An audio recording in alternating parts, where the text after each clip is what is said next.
প্রলোভন ইত্যাদির মধ্য দিয়ে আমাকেও বিজেপির পক্ষ থেকে প্রস্তাব দেওয়া হয়েছিল, আমি তা ঘৃণা ভরে প্রত্যাখ্যান করেছি। আমার প্রতিদ্বন্দ্বী যারা আছেন তারা দুজনেই দল বদলু। আমি সেই জন্য সুযোগ পেলেই কথা দিচ্ছি আমার কমরেড বন্ধুদের যে আমি মেহনতি মানুষের এই সংগ্রাম লড়াই ছেড়ে আমি কোনোদিন চলে যাব না। আমৃত্যু আপনাদের লড়াই সংগ্রামের পাশে থাকব। আমার বিষ্ণুপুর লোকসভা এলাকার বিষ্ণুপুর পর্যটন শিল্প আজকে মুখ থুবড়ে পড়েছে, দ্বারিকা শিল্প কমপ্লেক্স মুখ থুবড়ে পড়েছে, সমস্ত কারখানা বন্ধ। ওই শিল্প কমপ্লেক্সের চত্বরে সমাজ বিরোধীদের আড্ডা তৈরি হয়েছে, যেটা তৃণমূল কংগ্রেস চায়।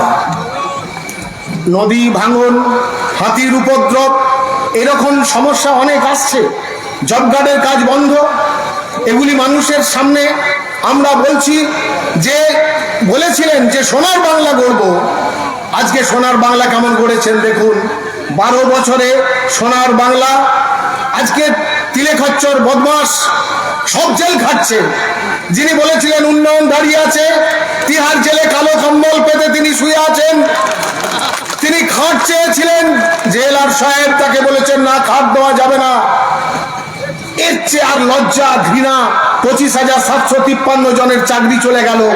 বাম আমলে আমরা শুনতাম এই লটে কে কে চাকরি পেল, এখন আমরা শুনছি কার কার চাকরি চলে গেল।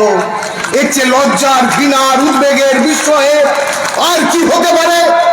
আমরা সেই জন্য বলছি সর্বনাশের কিনারায় দাঁড়িয়ে আছে দেশ এবং রাজ্য।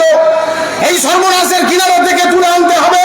আমরা বামপন্থীরা আমাদের লক্ষ্য, উদ্দেশ্য, আদর্শ আমরা পারি, আমরা পারি। 34 বছর প্রমাণ করে দিয়েছি। ওরা বলেছিল কমরেড জ্যোতি বসু, আমাদের জননেতা জ্যোতি বসু, কমরেড বুদ্ধদেব ভট্টাচার্য, কমরেড বিমান বসু, এরা বামপন্থী নন।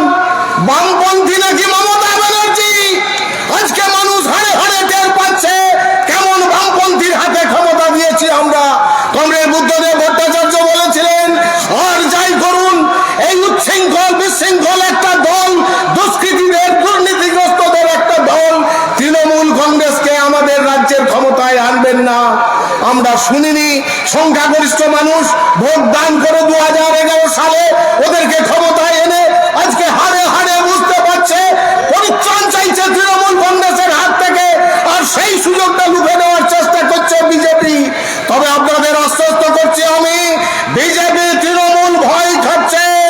এই নির্বাচনে একটা হেস্তনেস্ত হবে। আপনারা কানে কান দিয়ে লড়াই করুন। আমরা সামনের সারিতে থাকবো, আমাদের নেতারা সামনের সারিতে থাকবেন, কমরেড মীনাক্ষী মুখার্জি সামনের সারিতে থাকবেন। আমরা দেখে নিতে চাই শেষ কথা কে বলে।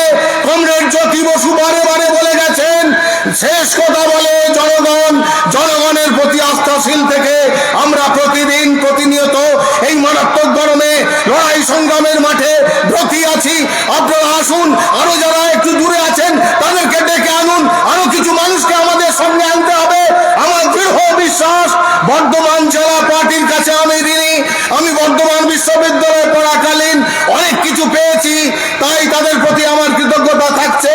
আমি চাইছি আপনারা সবাই কাঁধে কাঁধ মিলিয়ে এই লড়াই আমাদের জিততেই হবে। এই লড়াই একটা বিরাট সম্ভাবনা তৈরি হয়েছে, এই লড়াই আমরা জিতবই। এই দৃঢ় অঙ্গীকার করে প্রত্যাশা ব্যক্ত করে আপনাদের সকলকে ধন্যবাদ, অভিনন্দন, কৃতজ্ঞতা, লাল সালাম জানিয়ে আমার কথা শেষ করছে। ইনকিলাব জিন্দাবাদ, মেহনতি মানুষের লড়াই সংগ্রাম জিন্দাবাদ।